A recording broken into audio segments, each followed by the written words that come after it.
In the Blue Ridge Mountains of Virginia, is this treasure hunter about to claim his bounty? Does this ancient slab of Viking writing mean America was born in Minnesota? And could this coded book reveal the elixir of life? Mysteries from the files of Arthur C. Clarke, author of 2001 and inventor of the communications satellite. Now in retreat in Sri Lanka, he ponders the riddles of this and other worlds.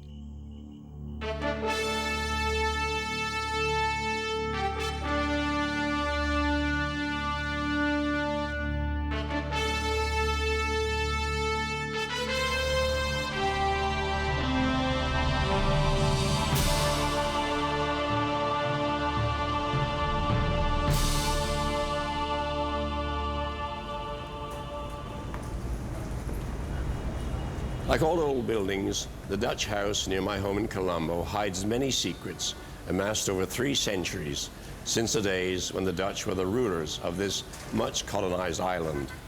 Within these walls, the Dutch stored this piece of paper, which must have been classified as top secret.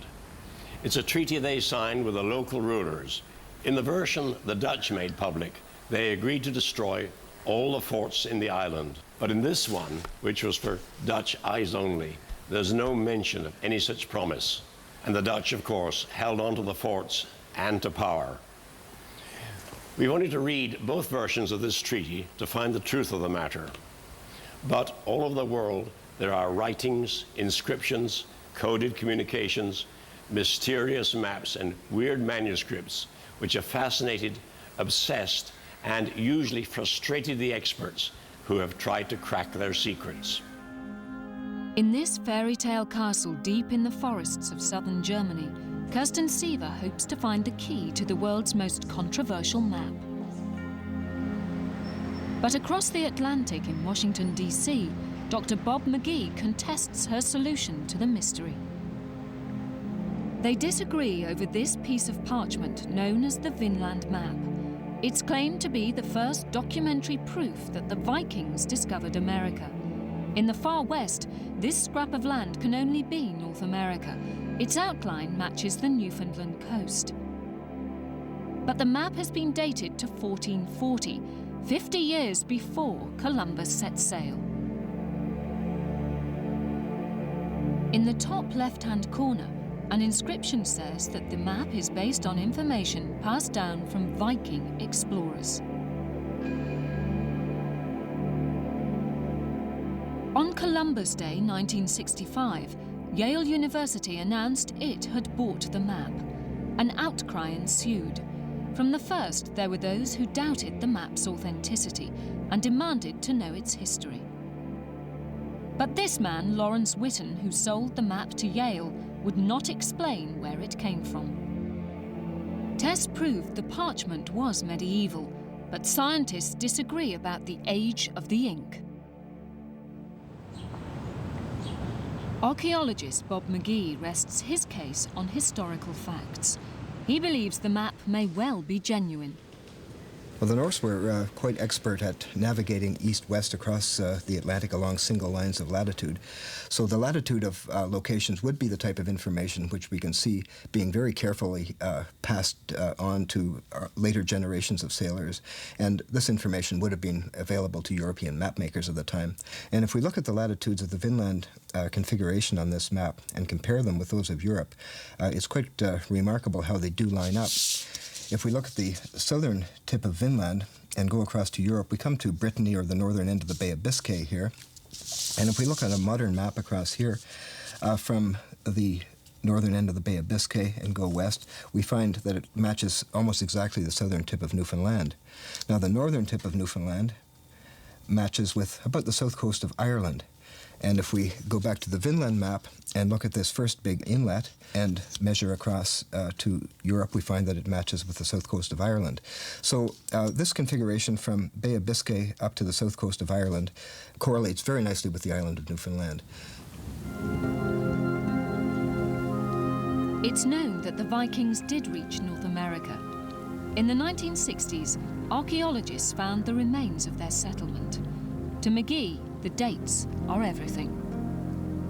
Now, if a forger had drawn this map back in the 1920s or 1930s and wanted the latitudes to match up with what they thought at that time the Norse had known, the island of Vinland would have been placed much further south, because it was fairly commonly accepted that Vinland would have been somewhere down Cape Cod, the mid-Atlantic states perhaps, whereas since that time, all archaeological evidence and most scholarly evidence now concludes that Vinland must have been the island of Newfoundland or the Gulf of St. Lawrence, well north of where it used to be thought to be and exactly where it is shown on the Vinland map.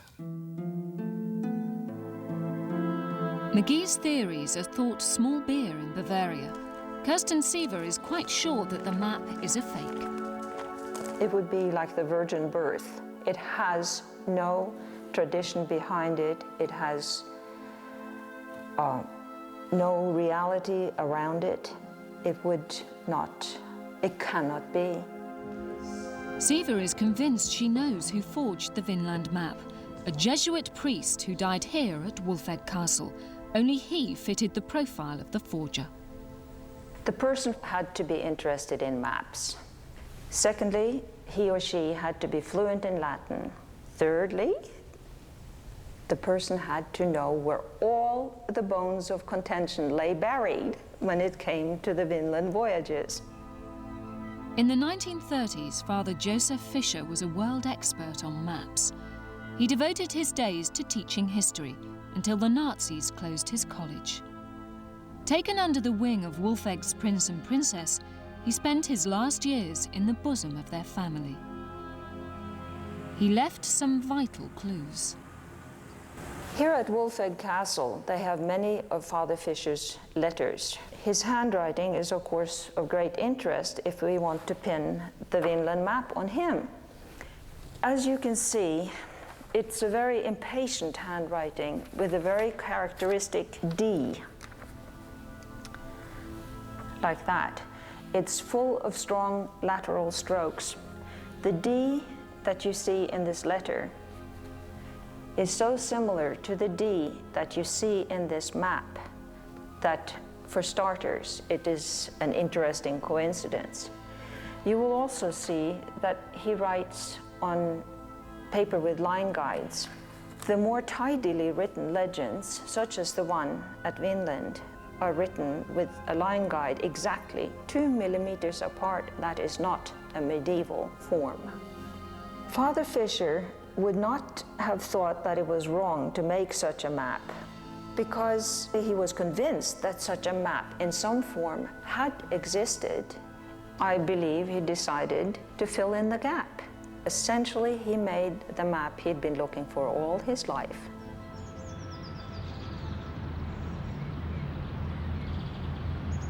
I'd like to see a solution to the mystery of the Vinland map. It's more important than simply deciding whether a university wasted good money on a fake. If it's genuine, the map would banish myths and illusions of geographical history. It would not only show how much of America the ancient Norse explored, it might also mean that Christopher Columbus didn't come across the New World by chance, but actually knew where he was going. But perhaps there's another answer to the mystery of how far the ancient Norse explorers penetrated America. It's to be found in a weird inscription which brings the tourists from far and wide to a small town in Minnesota. Alexandria cherishes its links with Scandinavia. It's where, in the 19th century, many immigrant Swedes made their home. The town's museum boasts an extraordinary tourist attraction. This stone slab is covered with runes, the lettering of the ancient Norse. Translated, it says that a party of Vikings were attacked by Indians and forced to flee to their longboats. The date carved into the stone is 1362. The people of Alexandria have a proud boast. They believe the Vikings visited their hometown and left their calling card. I will show you the rune stone that was found near Kensington, Minnesota. It proves that the Vikings were here. The stone was found in 1898 by a Swedish immigrant called Olaf Oman. He said he found the slab buried in the roots of a tree. The discovery brought fame to the Oman family, but some people doubted the story of the find. They suggested it was Oman's own work.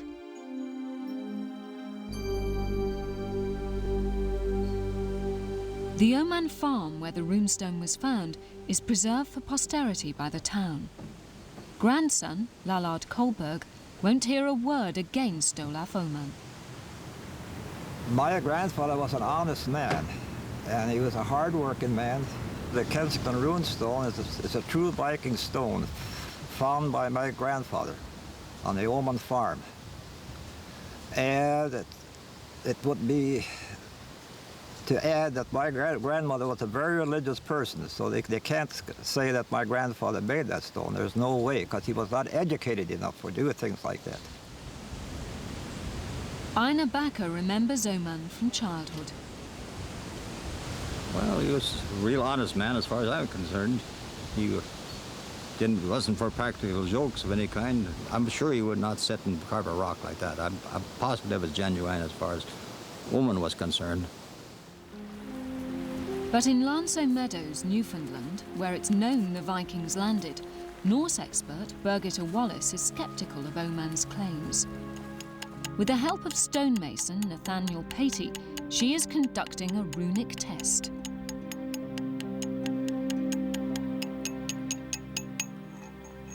When I first saw the Kensington Runestone, one thing that struck me as very unusual was the very, very long inscription. Normally, a runestone only says, so-and-so erected this stone in memory of so-and-so. But that's it. When I saw that the runes were cut into a weathered surface, but the runes themselves had not weathered, it suggested to me immediately that they were quite recent. Rune marks, as we know them from Scandinavia, were all done with a pick hammer that makes a U-shaped, much more uneven cross-section. This was a very clear, straight, V-shaped cut. Birgitta suspected the runes were carved with a modern chisel.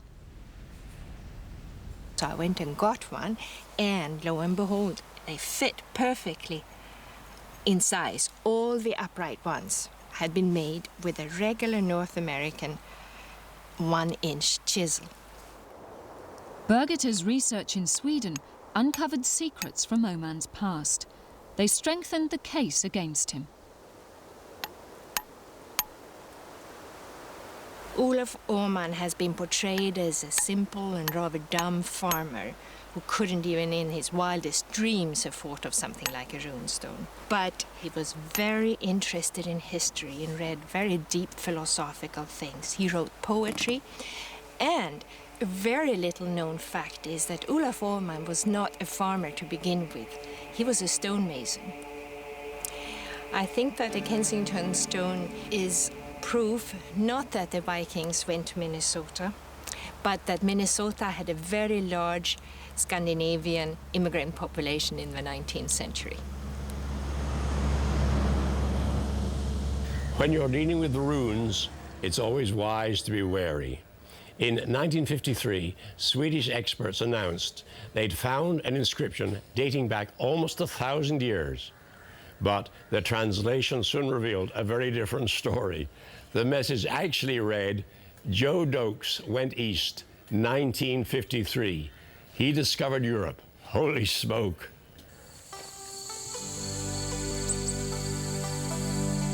In the Blue Ridge Mountains of Virginia, there may be gold. Coded clues left in 1822 by a man called Thomas Beale have drawn hundreds of treasure hunters to Bedford County. Albert Atwell believes his detector can find precious metals buried deep underground. I've come here looking for the Beale treasure 148 times in the last 6 years, and I've hunted all 4 different directions, and I've tried to break the codes, try to locate the treasure by it. So maybe one day we'll find it. I'm going to keep looking for it in my spare time, practically every weekend or at least 5 times a summer, because I still believe it's here. It's going to be found. Albert is not the only treasure hunter. Sergeant Cooper of the Sheriff's Department knows this only too well. Build treasure is a nuisance, and it's part of our job, you know, just more or less take care of the complaints. One man called in that someone had dug 6 or 7 holes on his property. There was another incident where a man called that someone dug where his cattle was at. If the cows would have fell in it, he would have lost some cows. And there was one incident where they was digging up a cemetery at a local church. I arrested a man and a woman, plus a small dog. I had to put in the dog pound. In the early 1800s, Thomas Beale is said to have found gold, silver and precious jewels on a trip out west. 3 ciphers tell where he hid the treasure in his native Virginia. The seemingly incomprehensible lists of numbers are thought to say where it's buried, somewhere in these hills. Code breaking has become a community hobby. Farmer Jimmy Luck thinks he might have the answer. I've been working with a Cheyenne Indian from Colorado for a good many years, and he deciphered the code, and all the information we get of the code we have found, and it has led us to a certain spot to where we think the treasure is buried. We are 90% sure, maybe a little more, that we're in the right spot. All Jimmy needs now is the landowner's permission to dig. It is really frustrating to know where it is and not have your hands on it, because after the years you've worked on it and tried so hard to find it, and you think you've come up with it, and then somebody just cuts you off from it. We'll keep on working to find the treasure as long as we're here. I think someday we'll be able to dig at the place we think the treasure's buried at and come up with the gold. Beale's cryptic ciphers have been scrutinized by one of the world's leading experts and writers on code breaking. Dr. Stephen Matthias has tried to put himself in the mind of Thomas Beale. He believes he knows how the cipher was concocted. The key that I have come up with is a 10 by 10 key. The alphabet in this key consists of letters, some syllables, some words and common phrases that would have appeared in Beale's messages. Matthias admits that his key depends on intelligent guesswork, his code-breaking experience and common sense. After much trial and error, he believes he's on the right track. So, for example, the number 21 refers to the letter in row number 2 and column number 1, which is the letter T. Number 17 refers to the letter A that appears in row 1 and column 7. And if you continue in this manner and decipher each of the numbers, you get a message that reads, "Take the road to Finn Castle. The vault is beneath a big round stone with the initials TJB." But Matthias's ingenious work may yet be in vain. The Beale ciphers could be a hoax. If Beale ever existed, and if the treasure ever existed, I feel confident that the solution method that I'm proposing will be the method shown to lead to an actual decipherment of paper number 1, and will be the basis for leading to the treasure.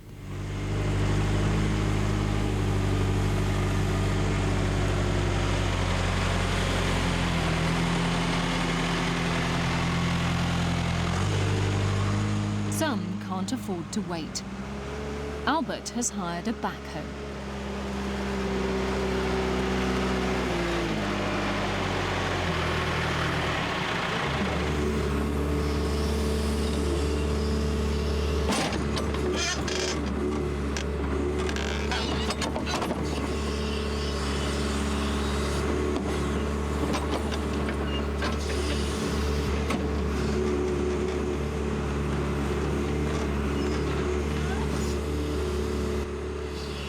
We're hopeful that the Beale treasure could be right here. More than likely it is here. We have to dig and find out. If I don't find it here today, we'll go back to work on the codes and buy better equipment, and then hunt somewhere else. I'm never going to give up hunting for the treasure until somebody finds it or I do.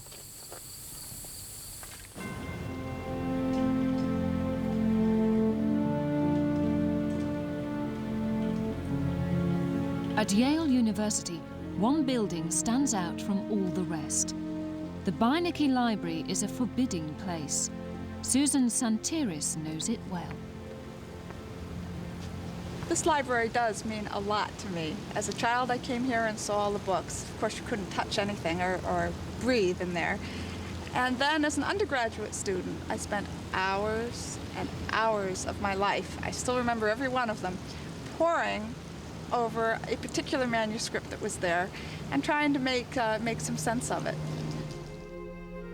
The Voynich manuscript is an exquisite book first heard of in Prague in the 1600s. The writing seems unintelligible, but the weird illustrations point relentlessly to a hidden meaning. Theories include a medieval herbal guide, an astrological handbook, or even the elusive recipe for the elixir of life. Only one man has claimed to be close to the answer.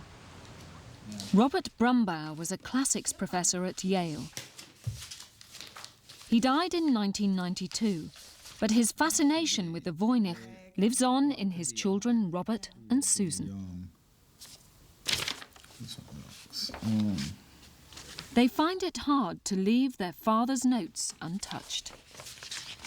Well, the first thing that hits you when you see it is it should be something that you could just pick up and read with just a bit more effort. The illustrations are beautiful and vivid. There's a combination of scientific work and there's a humor to it that's very arresting. Together, Susan and her father identified 14 distinct characters in the Voynich. Some seemed close to our own writing, others quite strange. Brumbaugh's inspiration was to use numbers to translate the manuscript. With Robert, he began to construct a key. Father tried several possible arrangements, came out with this one, which turned out to work the best. Now, in this box, you see that one number represents any one of these 3 letters. Matching numbers to the Voynich characters was much more difficult, but the family had a stroke of luck.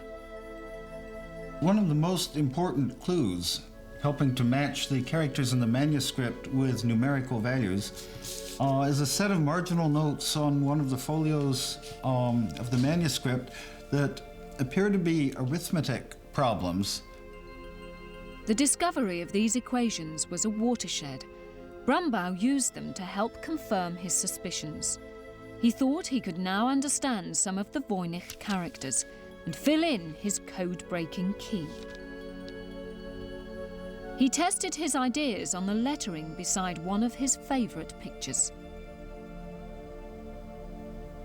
If you take the letters that are in here, or the squiggles, the scrawls, they look like this. Pi, A, 2. Each one of those being a distinct form. If you then ascribe to them the numerical values that appeared on the chart that my father developed, you have 7, 5, 7, 7, 5, 2. One of the possible readings of it, the only one, is pepper.